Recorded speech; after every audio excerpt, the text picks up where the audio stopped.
Hello everyone, good morning everyone. देखो, आज से अपन अपना मॉक एनालिसिस चालू कर रहे हैं। मॉक एनालिसिस कौन से वाले मॉक सर? आईसीएसआई ने जो अपनी वेबसाइट पर 5 मॉक रिलीज करे हैं, उनका सेक्शन वाइज वेटेज क्या है, सेक्शन वाइज एनालिसिस क्या है, वो अपन करेंगे। हम सेक्शन वाइज क्यों कर रहे हैं? क्योंकि बहुत बच्चे सेक्शन वाइज प्रिपेयर कर रहे हैं, जैसा मैंने स्टार्टिंग में सजेस्ट करा था। तो उनके लिए हम सेक्शन वाइज ला रहे हैं। लास्ट में हम इसको कंपाइल करके भी दे देंगे, ठीक है। जिन लोगों ने व्हाट्सएप ग्रुप ज्वाइन नहीं कर रखा, वो नीचे डिस्क्रिप्शन बॉक्स में लिंक दे रखा है, ज्वाइन कर लो और चैनल को सब्सक्राइब करना, ठीक है।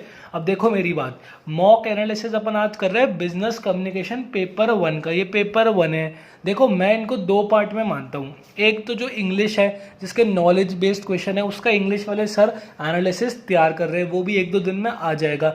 आज अपना बिजनेस कम्युनिकेशन जो थ्योरी बेस्ड चैप्टर है, जिसमें 5 चैप्टर इंक्लूड होते हैं, अपन इसका एनालिसिस करेंगे पांचों मॉक का, कि क्वेश्चन को अटेम्प्ट कैसे करना है, किसका वेटेज कितना है, सारी बातों को अपन डिस्कस करेंगे। अपन ने 5 चैप्टर में से अभी 1, 2, 3, 4 चैप्टर कर लिया। ये जो टर्मिनोलॉजी वाला चैप्टर है, इसमें काफ़ी सारी टर्म्स है, इसको भी जल्द कंप्लीट कर लेंगे, पर इसके क्वेश्चंस का भी एनालिसिस एक बार अपन इसमें कर लेंगे। अब देखो मेरी बात, एक बात सुनो। ये जो पेपर 1 है, पेपर 1 कितने नंबर का है? 35 क्वेश्चन का पेपर 1 है और 50 मार्क्स टोटल है पेपर 1 के, जिसमें इंग्लिश भी आती है और बिजनेस कम्युनिकेशन भी आती है। तो अभी हम किसका कर रहे हैं? अपन हम बिजनेस कम्युनिकेशन का वेटेज निकाल रहे हैं, बिजनेस कम्युनिकेशन का वेटेज निकाल रहे हैं, ठीक है। इस टेबल को समझने की कोशिश करो। ये अपने बिजनेस कम्युनिकेशन के 5 चैप्टर हैं, 1, 2, 3, 4, 5। ये mock 1, mock 2, mock 3, mock 4, mock 5। और ये क्या है? Number of question. मतलब मॉक 1 में कॉन्सेप्ट ऑफ बिजनेस कम्युनिकेशन से 9 क्वेश्चन आए, फिर 7 आए, फिर 4 आए, फिर 6 आए, फिर 1 आए। ये ऐसे करके सबका वेटेज है कि कितने क्वेश्चन पूछ रही है। पर कभी कभार क्या होता है, आईसीएसआई मॉक 1 में 1 नंबर के क्वेश्चन बिजनेस कम्युनिकेशन से पूछती है और मॉक 2 में 2 नंबर के सारे क्वेश्चन पूछती है। फिर मॉक 1 फिर 1 नंबर के क्वेश्चन पूछती है, फिर 2 नंबर के क्वेश्चन पूछती है। अब देखो मेरी बात, टोटल क्वेश्चन मॉक 1 में बिजनेस कम्युनिकेशन में टोटल 35 है। कितने आए बिजनेस कम्युनिकेशन में से? 18 आए, 20 आए, 15 आए, 13 आए, 12 आए। और इनका वेटेज कितना था? कोई क्वेश्चन 2 नंबर का होता है, कोई क्वेश्चन 1 नंबर का होता है, इसलिए ये नंबर, ये जैसे 15 क्वेश्चन है तो 15 क्वेश्चन का वेटेज कितना था? 30 नंबर। मॉक 3 में बिजनेस कम्युनिकेशन का वेटेज 30 नंबर था आउट ऑफ 50 मार्क्स। समझ रहे हो? तो ये एक टेबल है एनालिसिस के लिए। इस टेबल पे अपन एक बार लास्ट में और आएगी इस पे बातें करने के लिए। चलो एक चीज और देख लो, एवरेज कितना हुआ। एवरेज अगर देखें तो 15 क्वेश्चन अपने बिजनेस कम्युनिकेशन के इन 5 चैप्टर में से आ सकते हैं, 1, 2, 3, 4, 5। और एवरेज मार्क्स देखो तो 23 नंबर वेटेज निकल रहा है। मतलब अगर अपन ने बिजनेस कम्युनिकेशन पेपर 1 में कर लिया, 5 चैप्टर अपन ने तैयार कर लिए, बहुत छोटे छोटे चैप्टर है, उनको रिवीजन करते गए, तो अपना पेपर 1 तैयार है। हमारे 25 to 30 क्वेश्चन तो आ जाएंगे, मतलब 25 to 30 नंबर तो आ जाएंगे। तो ये एक एनालिसिस हो गया टेबल। इसको ऑब्जर्व करो और देखो कि लिसनिंग स्किल्स इतना इंपॉर्टेंट नहीं दिख रहा, पर फिर भी छोटा चैप्टर है, इग्नोर मत मारो। टर्म से 2-3 नंबर के क्वेश्चन आ रहे हैं, ये बहुत इंपॉर्टेंट चैप्टर है। कभी तो 9 नंबर का आता है, कभी 6 नंबर का, कभी 12 नंबर का, कभी 15 नंबर का। तो इस टेबल को अपने आप एनालाइज करो, कोई दिक्कत नहीं है। मैंने आपको एक रफ आइडिया देने के लिए टेबल दी है कि क्या चीज़ है क्या नहीं है। अब देखो मेरी बात, मॉक 1 चालू करते हैं। देखो, ये सारे answers best to my knowledge है। अगर इनमें कोई आपको क्लैरिफिकेशन चाहिए या डाउट होता हो या मैंने कुछ आंसर गलत बता दिया तो कमेंट बॉक्स में बताना, मेरे को व्हाट्सएप पर बताना, मैं उसको कमेंट बॉक्स में रेक्टिफाई कर दूंगा। क्योंकि यार ये क्वेश्चन सारे बेस्ट ऑफ माय नॉलेज है, ठीक है। पर सारे मतलब 99% सही होने चाहिए। हो सकता है 1-2 क्वेश्चन में डाउट हो जाए, क्योंकि इनके आंसर्स तो आईसीएसआई ने भी अवेलेबल नहीं करवाए। पहला क्वेश्चन पढ़ो। पहला क्वेश्चन क्या लिखा है? In dash several people can talk to each other and see each other on television screen. किसमें एक दूसरे से बात कर सकते हैं और एक दूसरे को देख सकते हैं? सर ये तो आपने पढ़ाया था। किस चैप्टर का? ये कॉन्सेप्ट ऑफ बिजनेस कम्युनिकेशन का है, 1 नंबर का क्वेश्चन है। ये सब चीजें आप देख लेना, हर क्वेश्चन के नीचे लिख रखी है मैंने। इसका आंसर है टेली कॉन्फ्रेंसिंग या वीडियो कॉन्फ्रेंसिंग? वीडियो कॉन्फ्रेंसिंग में अपन एक दूसरे को देख सकते हैं और बातें कर सकते हैं। देखो इसमें अब देखो ऑप्शन को एलिमिनेट करना सीखो यार। फैक्स तो होगा नहीं, फैक्स में बातें कर सकते हैं। फैक्स तो मेल्स कुछ लेटर सेंड करने के लिए होता है एक जगह से दूसरी जगह पर। वॉइस यार वॉइस में बातें कैसे करेंगे? अब कंफ्यूजन बच्चों को किस में होता है? मल्टीमीडिया में होता है और टेली कॉन्फ्रेंसिंग में होता है। यार वीडियो कॉन्फ्रेंसिंग साफ साफ दिख रहा है, मोर प्रिसाइज तो आंसर क्या है इसका? सी है। और मल्टीमीडिया क्यों नहीं हो सकता? मेरी बात सुनो, मल्टीमीडिया का मतलब क्या है? देखो मल्टीमीडिया का मतलब है कॉम्बिनेशन ऑफ वन और मोर थिंग। मल्टी मतलब कॉम्बिनेशन ऑफ वन और मोर थिंग। टेक्स्ट और ऑडियो को कंबाइन करके मैं आपको प्रेजेंटेशन दिखा रहा हूँ। टेक्स्ट, ग्राफिक्स और ऑडियो को कंबाइन करके मैं आपको फिल्म दिखा रहा हूं। तो ये सारी चीजें क्या आती है? ये सारी मल्टीमीडिया में आती है। अभी ये क्या बोल रहा है? Talk to each other. Presentation में, पावर पॉइंट की प्रेजेंटेशन में बातें थोड़ी हो सकती है एक दूसरे से। तो टॉक टू ईच अदर में मल्टीमीडिया भी एलिमिनेट हो जाएगा और इसका आंसर हमारा वीडियो कॉन्फ्रेंसिंग रहेगा। ठीक है, ये क्वेश्चन कितने नंबर का था? जो मॉक 1 है। देखो मॉक 1 में 18 क्वेश्चन पूछे बिजनेस कम्युनिकेशन से और सारे क्वेश्चन की वेटेज क्या रखी? 1 नंबर की रखी। मतलब बिजनेस कम्युनिकेशन के सारे क्वेश्चन तो 1 नंबर के कर दिए और बाकी इंग्लिश के क्वेश्चन 2 नंबर के कर दिए। तो इसके कारण ये ऐसे ही करते हैं, कभी 1 नंबर कभी 2 नंबर। तो आगे चलो। Single controlling authority. यार सिंगल कंट्रोलिंग अथॉरिटी देखकर ही मेरे दिमाग में स्ट्राइक कर गया ये किसका? ये भी कॉन्सेप्ट ऑफ बिजनेस कम्युनिकेशन का है, जिसमें वो व्हील वाली अथॉरिटी थी। व्हील बोले तो एक जना इसको भी कमांड दे रहा है, इसको भी कमांड दे रहा है, इसको भी कमांड दे रहा है, इसको भी कमांड दे रहा है। मतलब सारी पावर इसने अपनी हैंड्स में रख रखी है।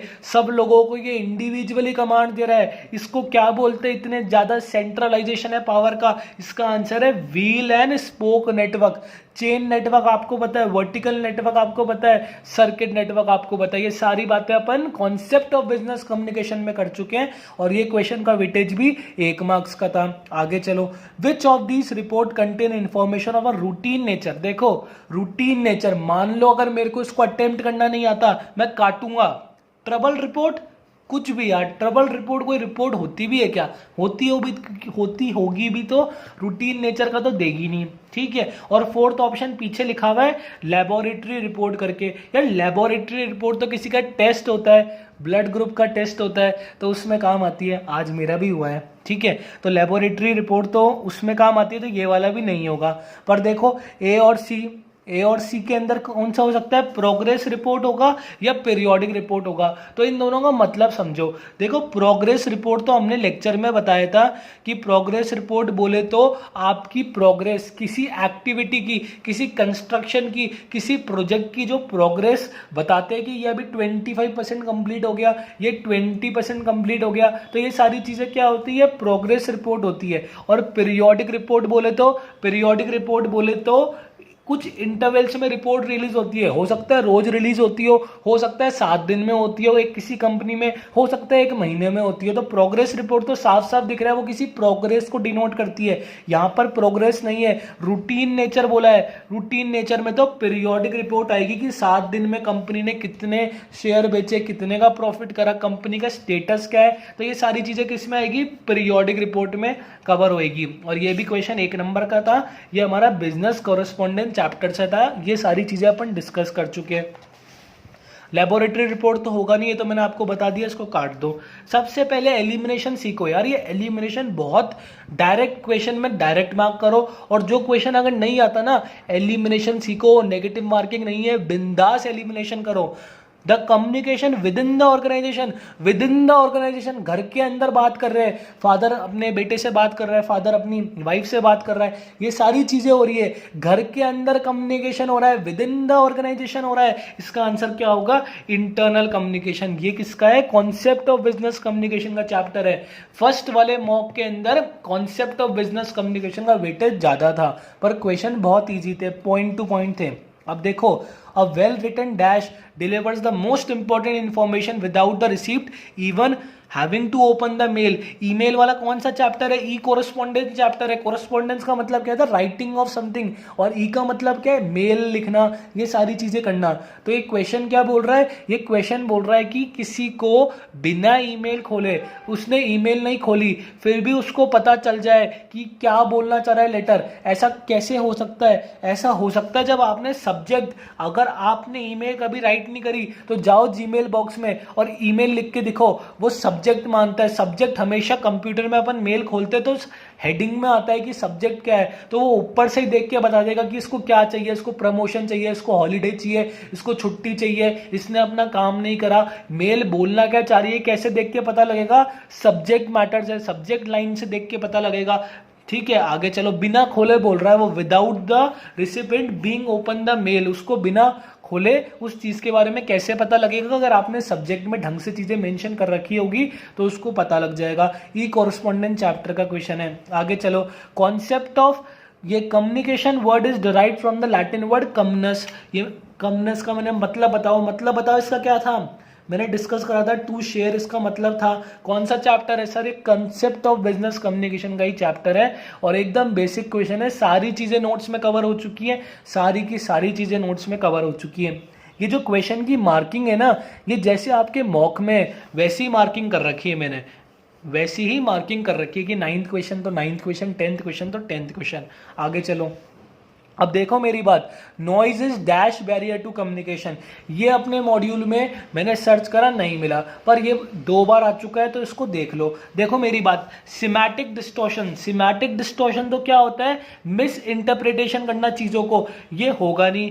सोशो साइकोलॉजिकल मतलब ऐसे कुछ, सोशो साइकोलॉजिकल मतलब यार सोसाइटी सारी चीजें आ जाती है, वो भी नहीं होगा।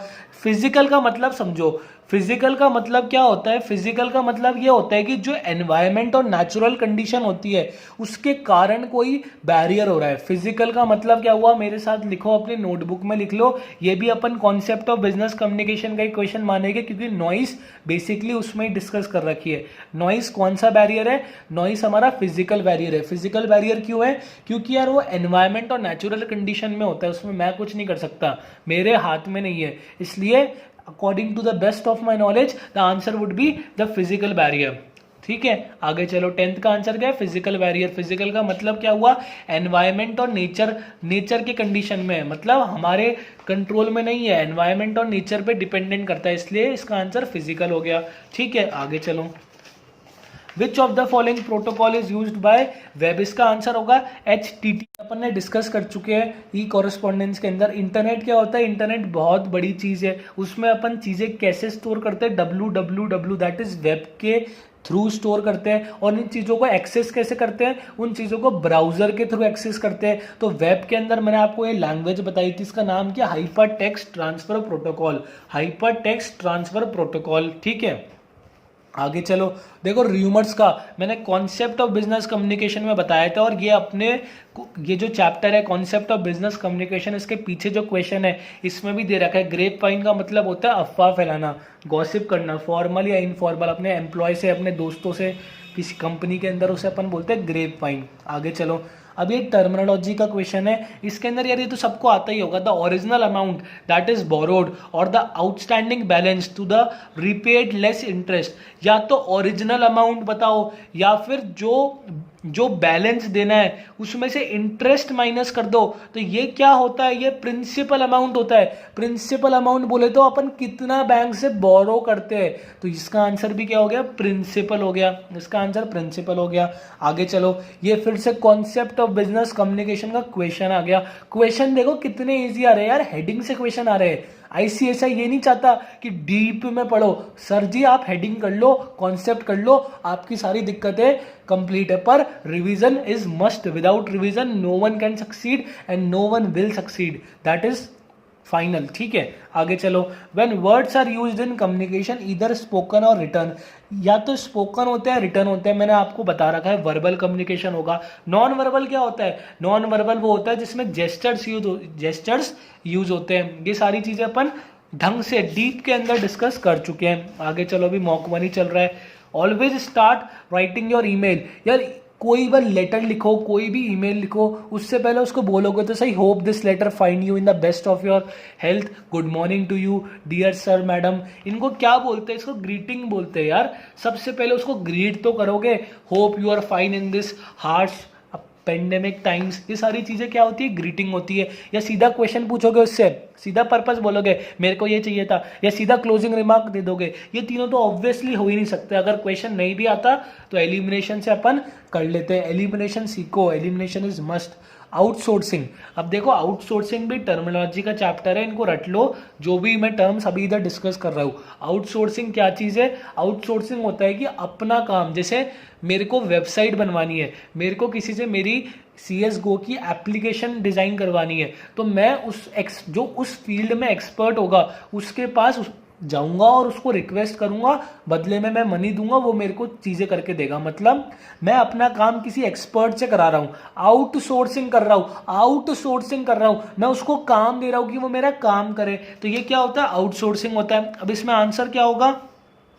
आंसर होगा ये वाला, कॉन्ट्रैक्टिंग आउट सेलेक्टेड फंक्शंस और activities of an organisation to other organisation that can do the work more effectively. मेरे को वेबसाइट बनाना है, मैं वेबसाइट बना सकता हूँ, मेरे को आती ही नहीं है, तो जिसको आती होगी, जो IT सेक्टर में होगा, उसको मैं रेफर करूंगा, उसको मैं रिक्वेस्ट करूंगा, वो मेरे को बना के देगा, क्योंकि मेरे को नहीं आती। तो मैं आउटसोर्स कर रहा हूँ अपना वर्क किसी और को जो कि उस फील्ड में एक्सपर्ट हो। आगे चलो, MIS design, the source of information में बी कैटेगराइज्ड एज। अब देखो ये वाला क्वेश्चन देखो, इसका आंसर क्या है? इसका आंसर इंटरनल और एक्सटर्नल है।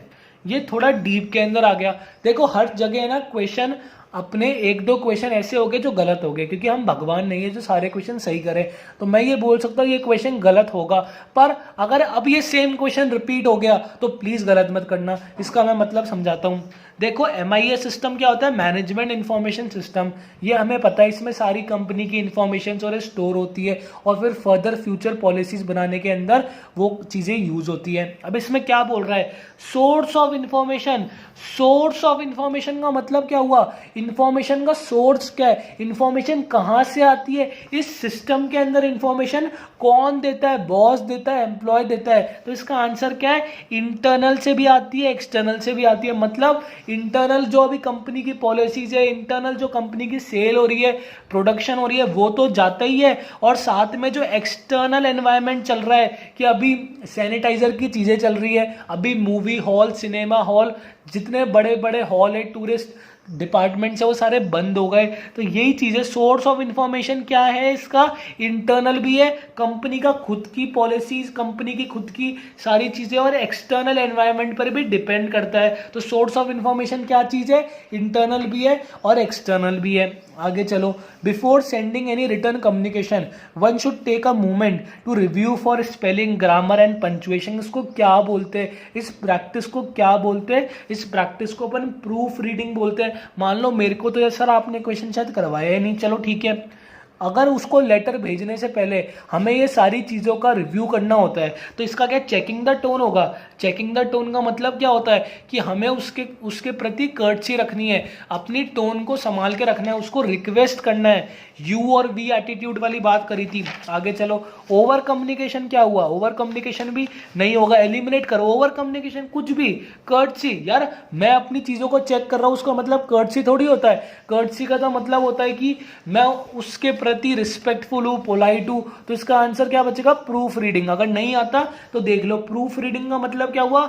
मैं सारी चीज़ों को रीड कर रहा हूँ, मैं एग्जाम में अपना पेपर सबमिट करने से पहले उसको रीड कर रहा हूँ कि मेरे से कोई गलती तो नहीं हो गई। उस कॉन्सेप्ट को क्या बोलते हैं? प्रूफ रीडिंग बोलते हैं।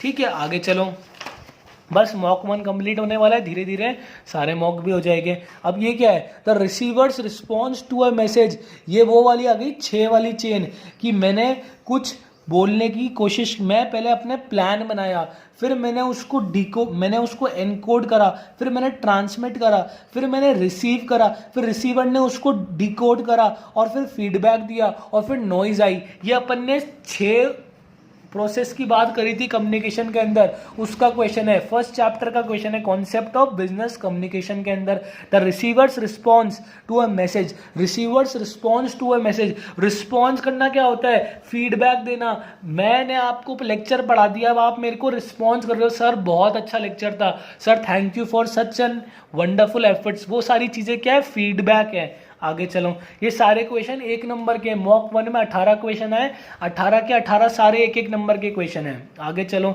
ये 2 क्वेश्चन बचे, answering the letter promptly, apologising for any omission और thanking generously for a favour are few examples of. अब ये किस चीज़ की है कि मैं चीज़ों को एनालाइज कर रहा हूँ, ये सारी चीज़ें कर रहा हूँ, मैं गलती मान रहा हूँ, मैं उसको थैंक कर रहा हूँ। कंप्लीटनेस तो होगा नहीं, कंप्लीटनेस का मतलब है लेटर कंप्लीट होना चाहिए, क्लैरिटी होगा नहीं, क्लैरिटी का मतलब जो लेटर लिख रहा है उसको क्लैरिटी होनी चाहिए कि वो करना क्या चाह रहा है। करेक्टनेस का मतलब तो होता है आपको अपनी ग्रामर और चेक करके रखनी है, तो आंसर क्या होगा, कर्टसी। कर्टसी बोले तो रिस्पेक्टफुल होना है, उसको थोड़ा मतलब ऐसा दिखाना है कि वो हमारे लिए सब कुछ है, उसका निरादर नहीं करना, उसका अपमान नहीं होना चाहिए लेटर पढ़ के। तो ये सारी चीजें क्या होती है, कर्टसी के अंदर आती है। आगे चलो, the asset that is pledged as security for a loan instrument, किसी लोन के लिए सिक्योरिटी देना, तो लाइबिलिटी तो होगा नहीं है, तो अभी सब कॉमर्स के बच्चे सबको पता है। शेयर तो होगा नहीं, शेयर तो मैं अपनी कंपनी के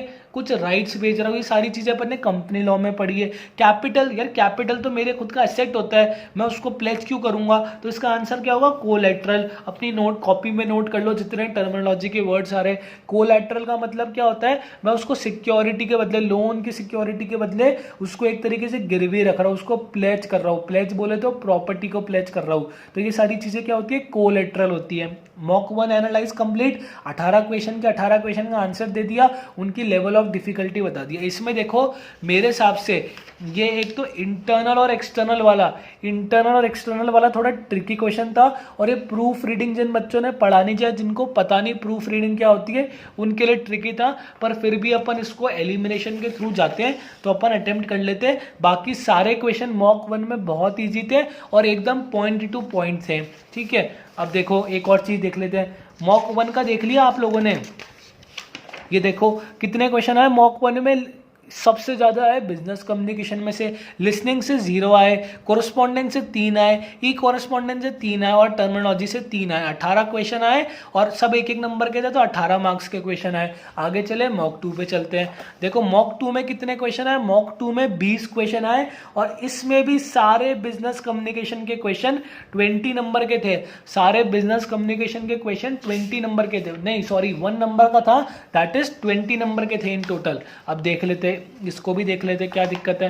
ये सारी चीजों को ढंग से एनालाइज करो, कोई दिक्कत नहीं है। सबके नीचे मैंने चैप्टर लिख रखा है, सबके नीचे मैंने मार्क्स लिख रखे हैं।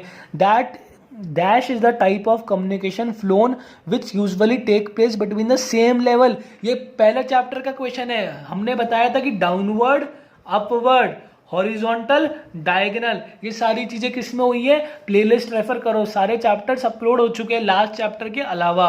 तो इसका आंसर क्या होगा, इसका आंसर होगा हमारा हॉरिजॉन्टल फ्लो। सेम स्टेटस पे हो रही है, एक सीएस दूसरे सीएस से बात कर रहा है तो सेम स्टेटस पर हो रही है, तो इसका आंसर हमारा हो गया डी। आगे चलो, dash is the software application that enables one two find and display information available on. देखो इंटरनेट बहुत बड़ी चीज है, उसमें इंफॉर्मेशन वेब के अंदर स्टोर होती है, और वेब को एक्सेस कैसे करते हैं, वेब ब्राउजर से।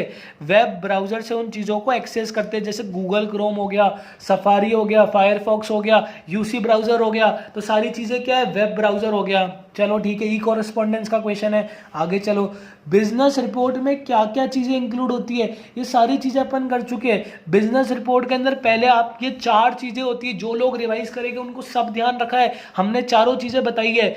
समरी होनी चाहिए, बॉडी होनी चाहिए, की फाइंडिंग्स होनी चाहिए और कंक्लूजन होना चाहिए। Business report, business correspondence, that is 3rd chapter का क्वेश्चन है, जिसमें अपन ने business letter, business report, business message, इन चीजों के बारे में बात करी थी। तो इसका आंसर क्या है, इसका आंसर है सी। ये सारी चीजें बिजनेस रिपोर्ट में होनी चाहिए। जो लोग रिवाइज कर रहे हैं 1 सेकंड में इस क्वेश्चन को भी अटेम्प्ट कर लेंगे। आगे चलो, एन्युटी क्या होती है, यार ये वो होती है कि आप ना एक fixed amount of loan, fixed amount of, आप एक तरीके से ईएमआई टाइप दे रहे हो, जैसे लाइफ इंश्योरेंस किसी ने करा रखा है तो वो हर साल उसकी पेमेंट करता है, तो उसको अपन बोलते हैं एन्युटी। ठीक है, टर्मिनोलॉजी का चैप्टर, टर्मिनोलॉजी का क्वेश्चन है, पर जो क्वेश्चन आ रहे हैं उनको करते जाओ जिससे कि बाद में दिक्कत नहीं आए, बहुत ईजी है। तो इसका आंसर क्या हो गया, fixed sum of money payable to the in terms of insurance. ठीक है, आगे चलो, फोर्थ क्वेश्चन भी अपन ने डिस्कस कर लिया।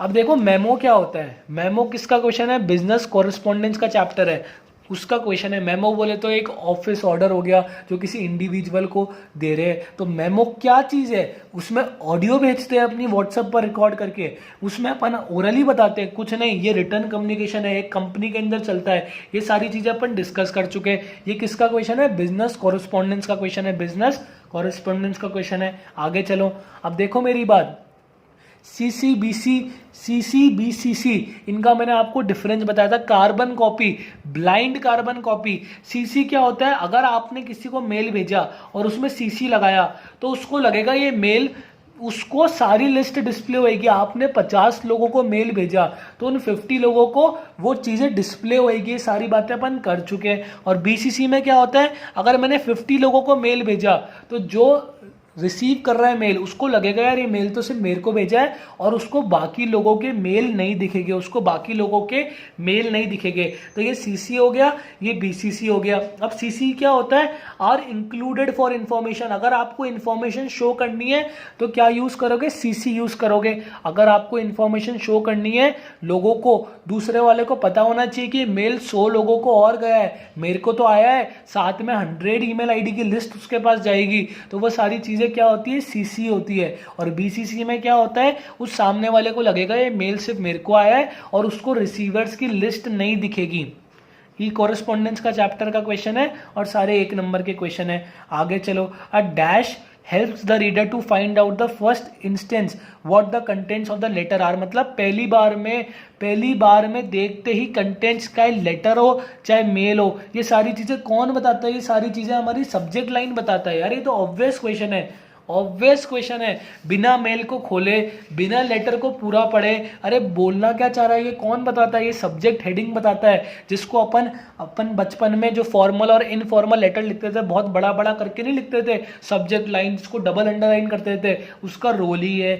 MIS क्या है, ये हमारा बिजनेस कॉरेस्पॉन्डेंस का क्वेश्चन है, सबको पता है। मैनेजमेंट इंफॉर्मेशन सिस्टम क्या चीज़ होती है सर, ये बेटा जाके लेक्चर देखो, लेक्चर में सारी चीज़ें डिस्कस हो रखी है, और अगर नहीं पता तो फिर सुनो, MIS एक कंपनी के अंदर बनाते हैं जिससे कि सारी इंफॉर्मेशन एक जगह स्टोर हो सके और फ्यूचर पॉलिसी के एनालिसिस के लिए कंपनी के डायरेक्टर्स, कंपनी के हेड उन चीज़ों का एनालाइज करके अपनी कंपनी की प्रेजेंट पॉलिसीज बना सके। तो MIS का कॉन्सेप्ट हो गया। आगे चलो, 14th क्वेश्चन देखो, 14th क्वेश्चन क्या है, 14th क्वेश्चन है dash is used for information. अब देखो मेमोरेंडम क्या होता है, इंडिविजुअल को देना, और वही मेमोरेंडम अगर लार्ज लोगों को देते हैं तो उसको क्या बोलते हैं, उसको ऑफिस सर्कुलर बोलते हैं। ये सारी चीजें अपन कर चुके हैं, ऑफिस सर्कुलर इसका आंसर होगा। तो आगे चलो, अब इसमें क्या बोल रहा है कि अमाउंट ऑफ मनी, एक्सपेंस करने के बाद जो मनी बचता है, आपने जितना कमाया उसमें जितने का खर्चा करा उसको माइनस करने के बाद जो मनी बचता है उसको क्या बोलते हैं, प्रॉफिट बचते हैं।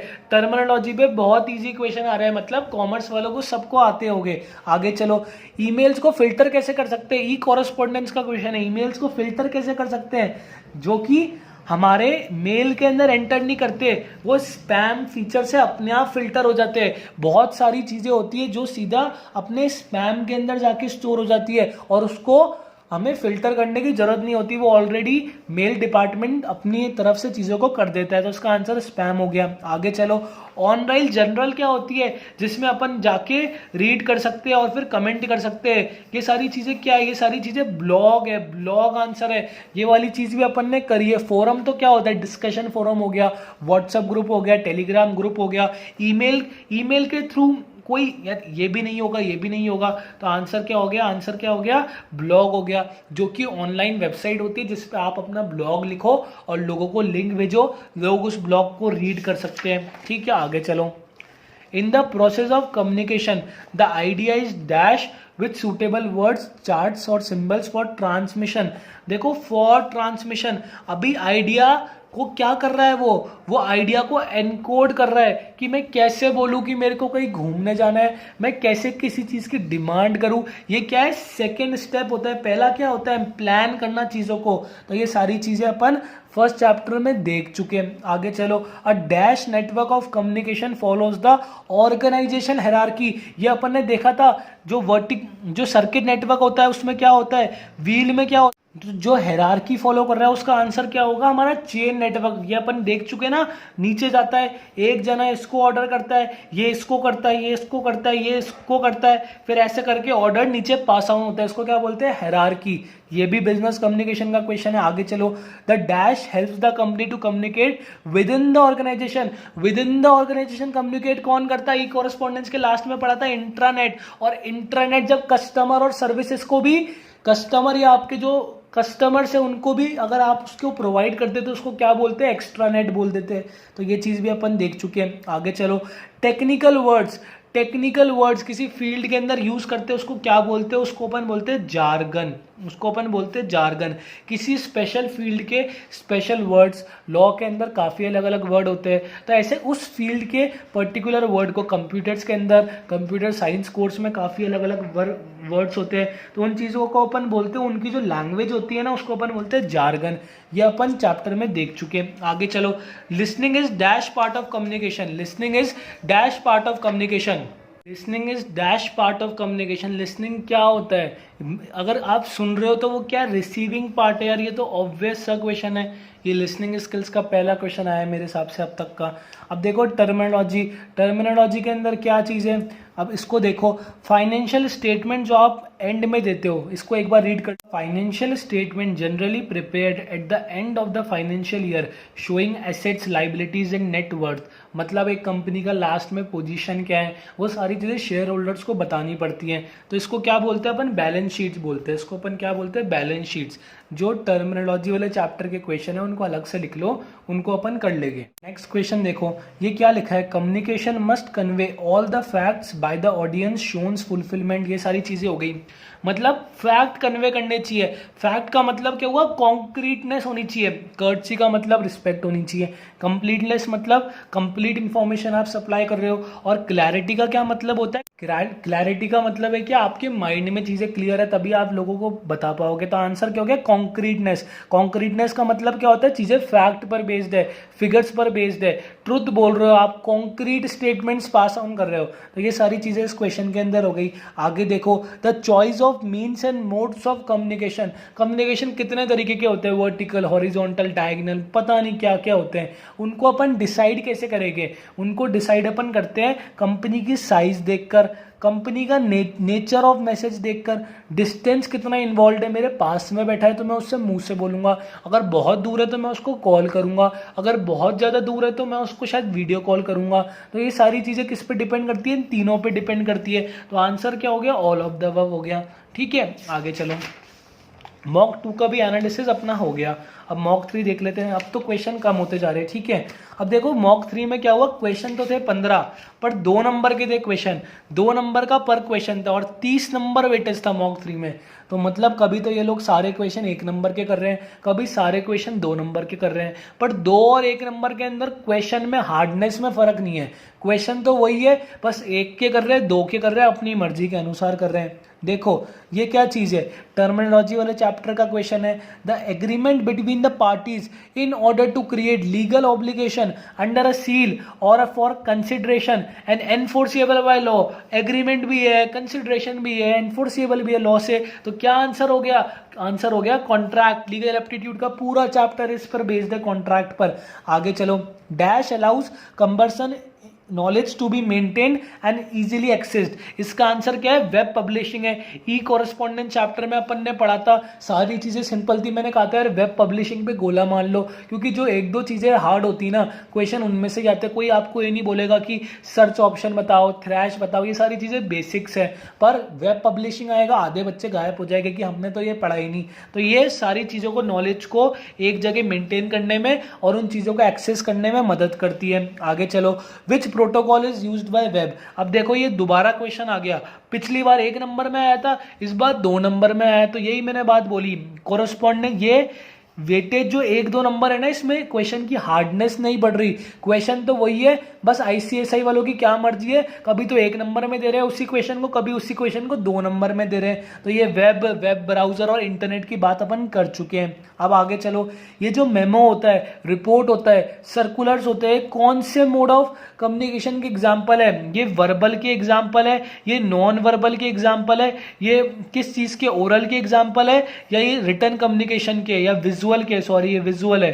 तो ये क्या सब किसके? रिटर्न कम्युनिकेशन के। रिटर्न के क्यों है? क्योंकि हम इन चीजों में लिख के दे रहे हैं ना, ग्राफ चार्ट्स, इन सारी चीजों में अपन लिख के कोई चीज उनको समझा रहे हैं। तो ये क्या चीज है? रिटर्न कम्युनिकेशन के एग्जाम्पल है। देखो इसका आंसर होगा अपना, ओरल तो है नहीं, ऑडियो विजुअल भी नहीं है, तो आंसर क्या हो गया? रिटर्न कम्युनिकेशन हो गया। ग्राफ्स हो गए, हमारी प्रेजेंटेशंस हो गई, ये सारी चीजें क्या है? Return communication. मेमो हो गया, ऑफिस ऑर्डर हो गया, ऑफिस सर्कुलर हो गया, बिजनेस रिपोर्ट हो गई, बिजनेस मैसेज हो गई, ये सारी चीजें अपन लिख के भेजते हैं। आगे चलो, लेटर हेड क्या होता है? ये CSGO का लेटर हेड है। इसमें क्या क्या चीज़ है? CSGO का लोगो है, CSGO CSET है, CSGO का स्लोगन है, थिंक CSGO। तो ये क्या होता है? कंपनी का लेटर हेड होता है, जिसमें उसका लोगो, सिंबल, नाम, एड्रेस, फ़ोन नंबर, ये सारी चीज़ें अपन पढ़ चुके हैं। लेटर हेड के अंदर क्या आती है? ये सारी चीज़ें आती है, contact number, CIN number, corporate identity number, ये सारी चीज़ें आती है अपने लेटर हेड के अंदर। आगे चलो,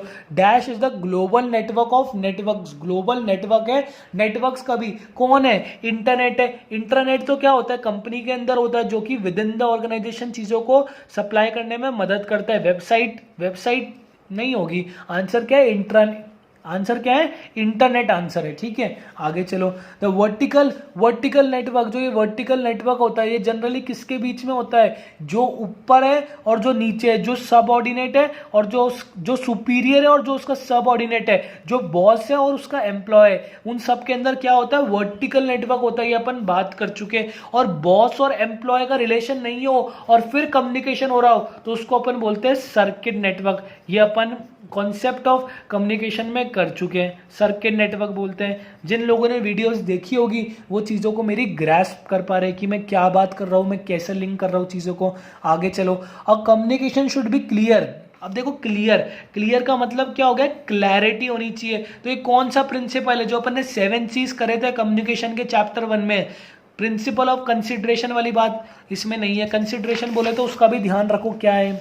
करेक्टनेस, कंसाइसनेस का मतलब होता है शॉर्ट एंड स्वीट बोलो। तो आंसर क्या हो गया? प्रिंसिपल ऑफ क्लैरिटी इसका आंसर हो गया। जो बोलना है क्लियर बोलो, फालतू की बातें ना करो। तो ये सारी चीजें क्या है? क्लैरिटी वाली बात हो गई। एक बार देखो, should be clear, really wants to donate, ये सारी चीजें हो गई क्लैरिटी। आगे चलो, dash is the evolution of assessment और review of a particular event issue, ये सारी चीज़ें। देखो, बिजनेस रिपोर्ट में मैंने आपको बताया था, किसी चीज़ का इवैल्यूएशन कोई वहाँ पर है नहीं, और वो उस टाइम जो चीज़ें हुई उसको बिजनेस रिपोर्ट में लिख के कम्युनिकेट कर रहा है, चीज़ों को बता रहा है, किसी इवेंट के बारे में बता रहा है, किसी चीज़ के बारे में बता रहा है। तो ये सारी चीज़ें क्या होती है? बिजनेस रिपोर्ट होती है।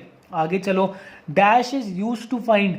WW के अंदर क्या चीज़, किस चीज़ से अपन इसको एक्सेस कर सकते हैं, किस चीज़ से अपन जो इंफॉर्मेशन इसमें स्टोर्ड है उसको फाइंड कर सकते हैं। तो इसका आंसर क्या है? इसका आंसर वेब ब्राउज़र है, गूगल क्रोम, सफारी। इन चीज़ों से जो इंफॉर्मेशन www दैट इज़ हमारे वेब ब्राउज़र, ये वेब के अंदर स्टोर्ड है, उन चीज़ों को अपन एक्सेस कर सकते हैं। आगे चलो, communication where messages are communicated through body language gesture से कोई कम्युनिकेशन हो तो उसको अपन क्या बोलते हैं? उसको अपन non verbal form of communication बोलते हैं। वर्बल क्या होता है? वर्बल तो ऑडियो हो गया, विजुअल हो गया, ऑडियो विजुअल हो गया, ये सारी चीज़ें हो गई। आगे चलो, एनी डिलीटेड मैसेज कहाँ पर पुट होता है? डिलीटेड मैसेज हमारा हमेशा थ्रैश में पुट होता है। थ्रैश बोले तो कचरा, डस्टबिन।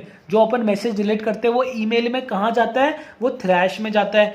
ठीक है, आगे चलो, द पर्पस क्या है? MIS का पर्पस क्या है? MIS का पर्पस है जो शेयर होल्डर्स है उनको बताना कंपनी का स्टेटस क्या है, फ्यूचर प्लान्स को डिनोट करना, मैनेजमेंट को फंक्शनिंग में मदद करना, तो क्या आंसर है all of the above. MIS के फंक्शंस क्या है, सारे है। MIS में 2 बार रिपीट कर चुका, दोबारा रिपीट नहीं कर रहा। आगे चलो, dash is the fall in the value of fixed और movable asset due to the wear and tear of passage. क्या चीज है, डेप्रिसिएशन होता है ना, कि मेरी कार मैंने खरीदी, वो डेप्रिसिएशन हो रहा है, उसका हर साल 10% उसकी वैल्यू गिर रही है क्योंकि वो पुरानी हो रही है, क्योंकि उसमें रिपेयरिंग आ रही है, क्योंकि उसका एक्सीडेंट हो रहा है। तो ये सारी चीज़ें क्या होता है, डेप्रिसिएशन होती है। अब देखो, नॉइज इज डैश बैरियर, इसका आंसर क्या है, फिजिकल बैरियर। अपन डिस्कस कर चुके, पहले क्वेश्चन 1 नंबर का था, अब वही सेम क्वेश्चन और उतना ही ईजी क्वेश्चन 2 नंबर का आ रहा है, पर इसको देख लो, ये मॉड्यूल में तो है नहीं, और इसका आंसर बेस्ट मेरे हिसाब से क्या चीज़ है, फिजिकल है। क्यों है फिजिकल, क्योंकि फिजिकल का मतलब होता है नेचुरल, और जो नेचर के एनवायरनमेंट से चीज़ इफेक्ट कर रही है, तो इसका आंसर क्या हो गया, हमारा फिजिकल हो गया। तो अपन ने मॉक 3 का भी एनालिसिस कर लिया। अब अपन मॉक 4 की तरफ चलते हैं। देखो, मॉक 4 में भी यही हुआ, 13 क्वेश्चन आए और सारे क्वेश्चन 2 नंबर के हैं। ऐसा नहीं हो रहा कि 1 2 का आ रहा है, 1 1 का आ रहा है, सारे क्वेश्चन ही 2 नंबर के आ रहे हैं और 26 मार्क्स का वेटेज है। देख लेते हैं, dash is distracting N interface with the communication process. क्या चीज डिस्ट्रैक्ट करती है कम्युनिकेशन प्रोसेस को, नॉइस। अगर अपन टेलीफोन पे बात कर रहे हो और बीच में नॉइस जैसा बैरियर आ गया, तो वो हमारी कम्युनिकेशन को प्रॉपर और फ्लुएंटली होने नहीं देता, तो नॉइस हमारी बैरियर हो गई। आगे चलो, आगे क्या है, कम्युनिकेशन इज डैश। कम्युनिकेशन हमेशा डायनामिक होती है। डायनामिक क्यों होती है, क्योंकि चेंज होती रहती है। आज के 10 साल पहले जो मोड ऑफ कम्युनिकेशन थे, न्यूज़पेपर्स थे, वो सारी चीज़ अलग थी। आज के टाइम में जो मोड ऑफ कम्युनिकेशन है वो बहुत ज़्यादा टेक्नोलॉजिकल फ्रेंडली और टेक्नोलॉजी से इन्फ्लुएंस्ड है। तो डायनामिक का मतलब क्या होता है, society is dynamic in nature, मतलब वो चेंज होती रहती है। वो टेक्नोलॉजी वो जैसे प्रोग्रेस कर रही है सोसाइटी, उसके हिसाब से अपने आप को चेंज करती रहती है। आगे चलो, the amount set aside out of profits और surplus to meet contingencies is known as. इसका आंसर क्या है, रिजर्व। मतलब हमने सारी चीज़ों को करने के बाद जो हमारे प्रॉफिट्स हो रहे हैं उन सबको हटाने के बाद जो सरप्लस बच जाता है उनको अपन क्या बोलते हैं, रिजर्व। उनको अपन बोलते हैं reserve, extra amount of money. Terminology वाले चैप्टर का क्वेश्चन है। आगे चलो, जौहरी विंडो। जौहरी विंडो चैप्टर 1 बिजनेस कम्युनिकेशन का कौन सा है, कॉन्सेप्ट ऑफ बिजनेस कम्युनिकेशन। उसमें मैंने बहुत ढंग से बताया था, एक विंडो होती है जो कि 4 क्वाड्रेंट होते हैं। इसके अंदर जो होती है वो मेरे को भी पता है और आपको भी पता है, ये ओपन होती है। जो आपको पता है मेरे को नहीं पता, वो सारी चीज़ें अपन डिस्कस कर चुके हैं। ब्लाइंड आता है, ब्लाइंड के बाद 2-3 चीज़ें और आती है, तो 4 अपनी विंडोज आती है, ये अपन ढंग से डिस्कस कर चुके हैं। ब्लाइंड हो गई, अननोन हो गई, तो ये इसका आंसर क्या हो गया, known to self and known to others. इसका आंसर हो गया हमारा, 1 मिनट रुको, इसका आंसर हो गया हमारा एरेना। एरेना मतलब ओपन, यहां पर मैंने लिखा था ना एरेना, एरेना का मतलब क्या होता है, ओपन। देख लो, चलो सुनो, इसको भी कर लो। ओपन एरेना का मतलब क्या हो गया, सबको पता है। यहां पर क्या था, यहां पर फेसेट था। इसमें क्या होता है कि आपको नहीं पता, मेरे को पता है। जैसे मेरे फोन की बैटरी मेरे को पता है कितनी है, पर आपको नहीं पता। ब्लाइंड स्पॉट का मतलब मेरे मुंह पर कुछ लगा हुआ है, वो मेरे को नहीं पता पर आपको पता है। और जो दोनों को नहीं पता उसे क्या बोलते हैं, उसे बोलते हैं अननोन। तो ये सारी चीजें अपन कर चुके हैं। तो इसका आंसर क्या हो गया, एरेना या फिर ओपन विंडो। ठीक है, कॉन्सेप्ट ऑफ बिजनेस कम्युनिकेशन का अपना एक क्वेश्चन है। अब एड्रेस बार, जहाँ पर अपन वेबसाइट में, जहाँ पर गूगल क्रोम में, सफारी में इन सब चीज़ें अपन लिखते हैं, उसको क्या बोलते हैं, उसको अपन URL बार भी बोलते हैं। ये हमने ई कॉरेस्पॉन्डेंस के अंदर बताया था। आगे चलो, क्वोरम। क्वोरम है ना, लोकसभा में भी होता है, मीटिंग्स में भी होता है। कुछ मिनिमम मेंबर्स को प्रेजेंट होना चाहिए, तभी लोकसभा राज्यसभा की प्रोसीडिंग्स को वैलिड माना जाएगा, वरना उनको स्थगित कर दिया जाएगा। अगर कंपनी की मीटिंग में कुछ पर्टिकुलर नंबर के डायरेक्टर्स नहीं हुए, मेंबर्स नहीं हुए, तो कंपनी की मीटिंग को भी नल एंड वॉइड माना जाएगा। तो क्वोरम का मतलब क्या होता है, minimum number of member that should be present in a meeting of a company. Terminology का चैप्टर, टर्मिनोलॉजी का क्वेश्चन है। आगे चलो, price list, manuals, purchase order, ये सारी क्या चीज है, ये सारा एक्सटर्नल कम्युनिकेशन होता है। सर कैसे होता है, प्राइस लिस्ट में किसको देता हूँ, कस्टमर को देता हूँ। मैनुअल्स, परचेजेस, ब्रोशर्स, ये सारी चीजें मैं किसको देता हूँ, किसी कंपनी को देता हूँ। तो ये सारा क्या चीज है, एक्सटर्नल कम्युनिकेशन। एक्सटर्नल का मतलब क्या होता है कि मैं किसी और कंपनी को, किसी और कस्टमर को इन्फ्लुएंस कर रहा हूँ कि आओ मेरी कंपनी में आओ, मैं उससे कम्युनिकेट कर रहा हूँ। मैं अपनी कंपनी के अलावा किसी और लोगों से कम्युनिकेट कर रहा है, वो सारी चीज़ें क्या आती है, वो एक्सटर्नल कम्युनिकेशन में आती है। आगे चलो, the workers empowerment and their participation in management has led to the increase in the flow of, ये अपन कर चुके हैं कि वर्कर्स पार्टिसिपेशन बढ़ रहा है तो उससे क्या हो रहा है, एक अपवर्ड होता है, डाउनवर्ड होता है। डाउनवर्ड तो होता है कि अपना बॉस नीचे बात कर रहा है, और अपवर्ड क्या होता है, जो नीचे वाला एम्प्लॉय वो अपने बॉस से बात कर रहा है, लेबर अपने बॉस से बात कर रहा है। तो ये सब क्यों पॉसिबल है, क्योंकि आजकल इतने सारे राइट्स है, कंपनी को ऐसा लग रहा है कि यार बिना नीचे वालों की बात सुने काम नहीं हो सकता। अगर कंपनी को प्रोग्रेसिव बनाना है तो सबको साथ लेकर चलना पड़ेगा। तो इसका आंसर क्या हो गया, इसका आंसर हमारा हो गया अपवर्ड फॉर्म ऑफ कम्युनिकेशन। ये वर्कर वाला एग्जांपल मैंने अपने लेक्चर में दिया था। तो क्वेश्चन एक तरीके से बहुत इजी आ रहे हैं और एकदम नोट से आ रहे हैं। पर्पस क्या है एमआईएस का, पर्पस है to reduce management clashes, to allocate different type of resources to different information. Purpose क्या है एमआईएस का कि भाई जो सेल्स डिपार्टमेंट है उसको अलग इन्फॉर्मेशन देना, जो प्रोडक्शन डिपार्टमेंट है उसको अलग इन्फॉर्मेशन देना, कंपनी के जो जितने डिपार्टमेंट है उसको अलग अलग इन्फॉर्मेशन देना, जिससे कि वो उसके हिसाब से फंक्शन कर सकें। आगे चलो, communication is being particular and clear rather than fuzzy, वही बात हो गई, पर्टिकुलर होनी चाहिए, क्लियर होनी चाहिए। तो ये सारी चीज़ क्या है, ये प्रिंसिपल ऑफ क्लैरिटी। जो 7 कम्युनिकेशन अपन डिस्कस करें तो उसमें ये कौन सा है, प्रिंसिपल ऑफ क्लैरिटी आएगा। आगे चलो, डैश इज द इवोल्यूशन और असेसमेंट और review of a particular event. ये क्वेश्चन भी अपन देख चुके हैं, रिपीट हो रहे हैं क्वेश्चन बॉक्स में। बिजनेस रिपोर्ट हो गया, बिजनेस रिपोर्ट इसका आंसर हो गया। आगे चलो, under dash data can be stored. यार आजकल तो सारे टेक्नोलॉजिकल इतने ड्रिवन है और फ्रेंडली है, सबको पता है गूगल ड्राइव क्या होता है, क्लाउड स्टोरेज क्या होती है, जिसमें हमारा वर्चुअली डेटा स्टोर होता है। तो इसका आंसर क्या हो गया, क्लाउड स्टोरेज हो गया। ये भी कोरेस्पॉन्डेंस में डिस्कस करा था, देखो क्लाउड स्टोरेज अगले पेज में होगा, ये रहा क्लाउड स्टोरेज, इसका आंसर हो गया। आगे चले, आगे चलो, when address to all the employees, जब मेमोरेंडम को सारे एम्प्लॉयज को एड्रेस करेंगे तो उसको क्या बोलते हैं, उसको अपन ऑफिस सर्कुलर बोलते हैं। ये चीज भी 2 बार रिपीट हो चुकी है। आप मॉक 5 भी देख लो और उसके बाद इसको कंप्लीट करते हैं। इसमें 12 क्वेश्चन आए थे और इसमें भी सारे 2 नंबर के आए थे।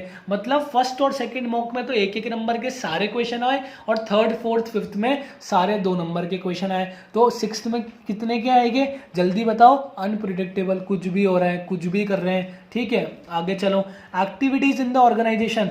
ऑर्गेनाइजेशन में कितने टाइप्स की एक्टिविटीज होती है, अपन ने एमआईएस के अंदर डिस्कस करा था। स्ट्रैटेजी, एक टैक्टिकल, ऑपरेशनल, जो स्ट्रैटेजी बना रहा है, जो स्ट्रैटेजी को लोगों से काम करवा रहा है और जो अल्टीमेटली काम कर रहा है, ये सारी चीजें अपन डिस्कस कर चुके। रिवाइज करो, रिवाइज करो, रिवाइज करो।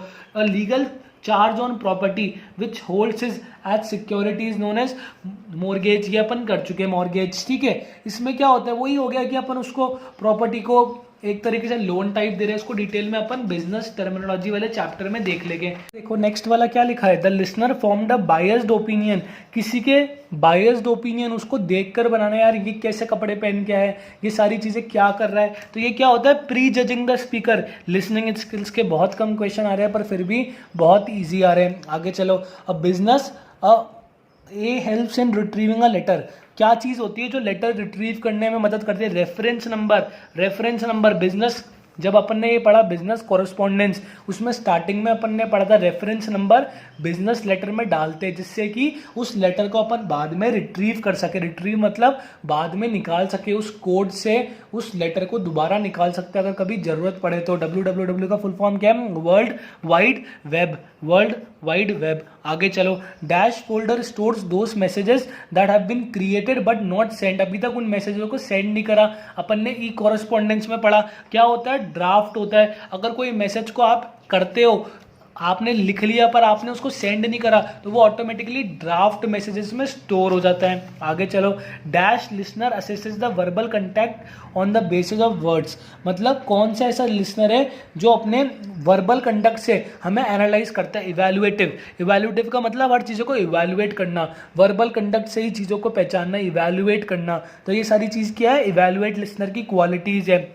ये मैंने बताया था ई कॉरेस्पॉन्डेंस चैप्टर में। मेल बॉक्स बना था, कोई आदमी था उसने @host.com करके कुछ करा था। ये MIT है, मैनचेस्टर इंस्टीट्यूट ऑफ टेक्नोलॉजी का वो था मेल बॉक्स जो सिस्टम था वो इसका था। ये चीज़ भी मैंने अपने नोट्स में मेंशन कर रखी है, सारी इंपॉर्टेंट चीज़ें मैंने नोट्स में बता रखी है। डियर सर और मैडम क्या होता है, सैल्यूटेशन होता है, किसके लिए काम आता है, जब अपन लेटर लिखते हैं, ईमेल लिखते हैं, उन सब में अपन डियर सर मैडम डालते हैं, ठीक है। लिटिगेंट क्या होता है, देखो लिटिगेशन करना, मैं तुम्हारे खिलाफ लिटिगेशन करूंगा, मैं तुम्हारे खिलाफ एक्शन लूंगा, मैं तुम्हें सीयू करूंगा, ये सारी चीज़ें क्या होती है, ये सारी चीज़ें लॉ के अंदर काम आती है। तो लिटिगेंट क्या होता है, party to the case. Party कोई भी हो, डिफेंडेंट हो या जो दूसरा वाला हो, तो कोई भी पार्टी को अपन क्या बोलते हैं, लिटिगेंट बोलते हैं। टर्मिनोलॉजी के अंदर अपन देख लेंगे इसको भी। आगे देखो सिर्फ 2 और क्वेश्चन करने हैं फिर अपना ये कंप्लीट है। देखो इन अ डैश, ये मैंने बता चुका हूँ, ब्लॉक्ड, सेमी ब्लॉक्ड, ये सारी चीज़ें मैं बता चुका हूँ कि राइट लेफ्ट क्या होता है। ब्लॉक्ड के अंदर अपन लेफ्ट में लिखते हैं, सेमी ब्लॉक्ड में सारी चीज़ें राइट साइड की तरफ, राइट साइड में अलाइंड होती है। लास्ट क्वेश्चन, ये जो सिंपलेस्ट डेफिनेशन थी किसने दी थी, हुडसन ने दी थी सिंपलेस्ट डेफिनेशन। ये मैंने 5 से लेकर 10 बार बोला था जब अपन कॉन्सेप्ट ऑफ बिजनेस कम्युनिकेशन कर रहे थे कि ऐसे क्वेश्चन आ सकते हैं, और आए। अब देखो अपन ने इस मॉक को एंड कर दिया। एक बार अपन स्टार्टिंग में टेबल और देख लेते हैं। जिन लोगों ने सब्सक्राइब नहीं करा सब्सक्राइब कर दो, और व्हाट्सएप ग्रुप को ज्वाइन करो, उसमें हमारे नोट्स और आते रहते हैं। बहुत हद तक कोर्स कंप्लीट हो चुका है और बाकी भी चल रहा है, हो जाएगा। और ये देखो अपने एनालिसिस ये रहा, मतलब ये सारी चीज़ें, कभी तो 18 क्वेश्चन आ रहे हैं, कभी 20 क्वेश्चन आ रहे हैं, कभी 15 आ रहे हैं, कभी 13 आ रहे हैं, कभी 12 आ रहे हैं, कभी 18 नंबर का आ रहा है, कभी 20 नंबर का आ रहा है, कभी 30 नंबर का आ रहा है, कभी 26 नंबर का आ रहा है, कभी 24 नंबर का आ रहा है। तो एवरेज क्या हुआ, 23, मतलब 23 कितने में से, 50 नंबर से। एक तरीके से 50% ही एवरेज निकल रहा है कि 50 नंबर का बिजनेस कम्युनिकेशन आएगा और 50 नंबर का इंग्लिश आएगा। तो यही चीज़ें, इन 5 चैप्टर को कर लो। सब कुछ अपलोड हो चुका है, प्लेलिस्ट में जाओ। बिजनेस कम्युनिकेशन बहुत अच्छा चैप्टर है, उसके नोट्स मेट से व्हाट्सएप ग्रुप ज्वाइन करके ले लो। बस अपन ने चैप्टर कंप्लीट कर लिया। ऐसे ही मॉक एनालिसिस आगे आते रहेंगे। इस वीडियो को लाइक करना और मेरे को प्लीज़ बताना मॉक एनालिसिस कैसा लगा। Thank you very much.